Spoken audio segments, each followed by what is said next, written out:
Ramsha call करती है अपनी माँ को और कहती है कि इस सजीला ने तो सारी हदें ही पार कर दी हैं। मुझे शानी से पता चला है कि इसने जो हरकतें की हैं नहायत ही घटिया तरीन हरकत की है।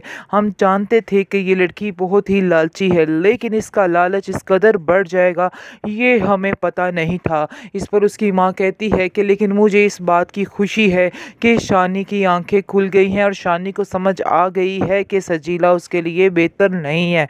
इस बात की मुझे काफ़ी ज़्यादा खुशी है, क्योंकि मैं शानजे को ऐसे नहीं देख सकती थी। जब भी मैं शानजे को इस हाल में देखती थी मुझे बेहद तकलीफ़ होती थी और मुझे समझ नहीं आती थी कि आखिर मैं शानजे को कैसे मना करूं कि वो ये फ़ैसला ना करे। लेकिन देखो, कुदरत ने खुद ही ये फ़ैसला कर दिया है। लेकिन अब मुझे बहुत ज़्यादा सुकून है, बहुत ज़्यादा यकीन है कि सब ठीक होने वाला है।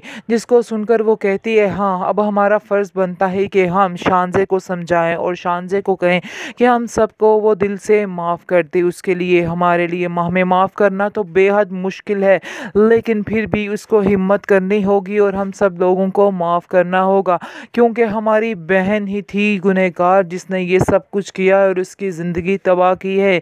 इसलिए हमें ही इस बात का कुफारा ढूंढना होगा और हमें ही ये सब कुछ करना होगा। जिसको सुनकर उसकी माँ कहती है कि तुम बिल्कुल ठीक कह रही हो, ऐसा ही होना चाहिए, हमें ये ही करना चाहिए।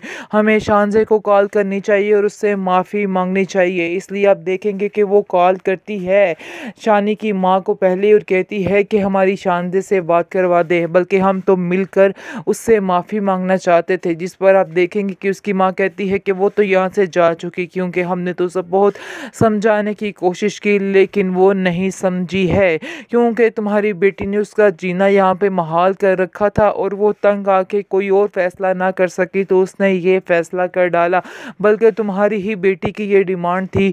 ये जो कुछ हो रहा है, यानी कि तुम जानती थी बड़ी ही पहले से कि तुम्हारी बेटी जो कर रही है गलत ही कर रही है, लेकिन तुम फिर भी हम सबको गलत कह कर उसका साथ देती रही। तुम्हें ऐसा हरगिज़ नहीं करना चाहिए था। जिसको सुनकर आप देखेंगे कि वो कहती है कि मुझे इस चीज़ का पहले भी एहसास था और अब भी है, लेकिन मैं सिर्फ़ और सिर्फ सजीला के हाथों मजबूर हो चुकी थी और इसके अलावा मज़ीद कुछ भी नहीं था। लेकिन अब मुझे खुशी इस बात की है कि शानी खुद इस बात को समझ चुका है और उसे सारी समझ आ चुकी है कि क्या हकीकत है और क्या नहीं है। लेकिन हम देखेंगे कि नादिया भी अपने घर में काफ़ी परेशान है, क्योंकि वो जानती है कि वो लालची टब्बर में आ बैठी है और यहाँ पर बस उसको ऐसे ही भुगतना है, क्योंकि जो बात उसने शानी के मुंह से सुन ली है वो उसको हर वक्त खटकती रहती है और उसका वहाँ पर रहने का अब जी नहीं करता। बल्कि वो साफ साफ कहती है कि मुझे तो यकीन ही नहीं आ रहा कि आप लोग इस कदर भी गिर सकते हैं। इस तरह की गिरी हुई बात भी आखिर कोई कर सकता है जो आपने की है। लेकिन हावर बहुत ही तसल्ली बख्श उसको जवाब देता है और कहता है कि नहीं, ऐसी कोई बात नहीं, ये सब कुछ सिर्फ और सिर्फ शानी को समझाने के लिए किया गया है, इसके अलावा इसके पीछे और कोई मज़ीद हकीकत नहीं है। इसलिए किसी और बात पर परेशान होने की कोई ज़रूरत नहीं है, क्योंकि ऐसा कोई भी मसला नहीं है।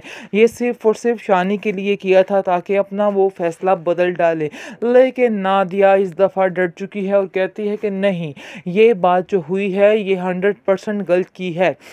बेशक आपका मकसद उसको बाज करवाना था, लेकिन ये तरीका और ये अल्फाज बिल्कुल भी अच्छे नहीं थे, तो शानी को बिल्कुल भी पसंद नहीं आए और इसकी वजह से वो अपनी जान लेने पर तुल गया। और सिर्फ आप लोगों की गलती है और आप लोगों को लालच है। वैसे भी ये तो हकीकत है कि लालच तो आपके अंदर कूट कूट कर भर चुका है और भरा हुआ था, लेकिन मुझे इस बात का अंदाज़ा नहीं था।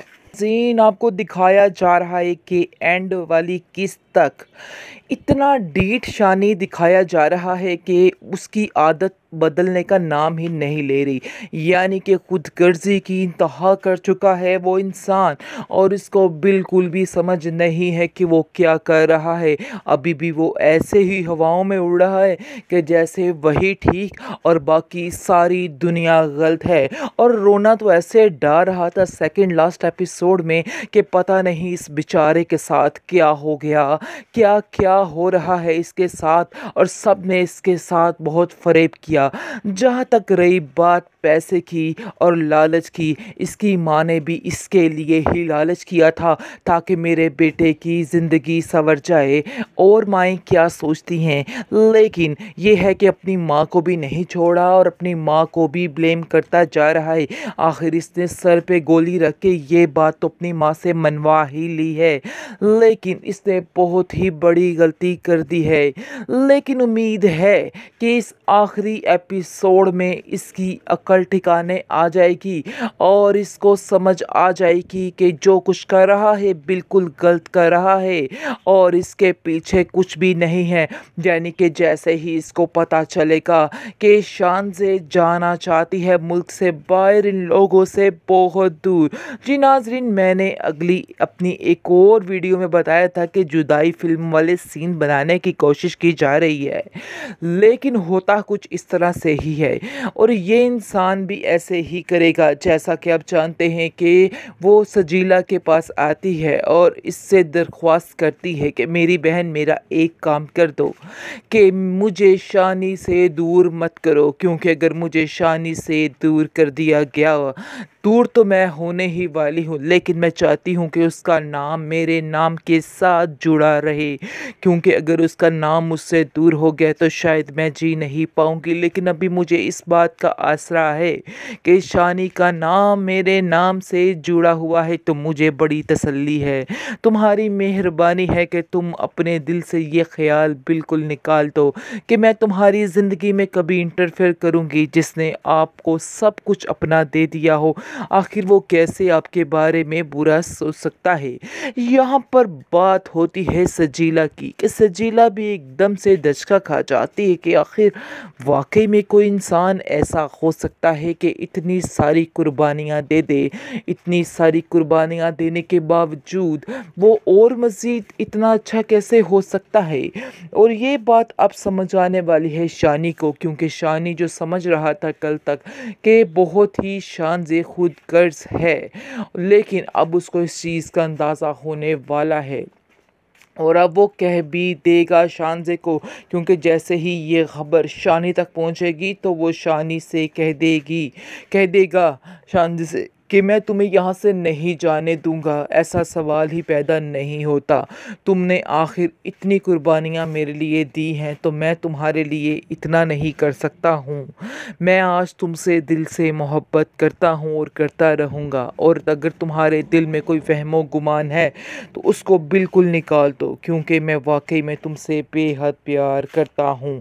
जिसको सुनकर शानज़े के दिल को ठंड बढ़ने वाली है और उसको पता चलने वाला है कि शुक्र है जिस लफ्ज़ के लिए सारी ज़िंदगी वो बेचैन रही है, आज उसकी वो बेचैनी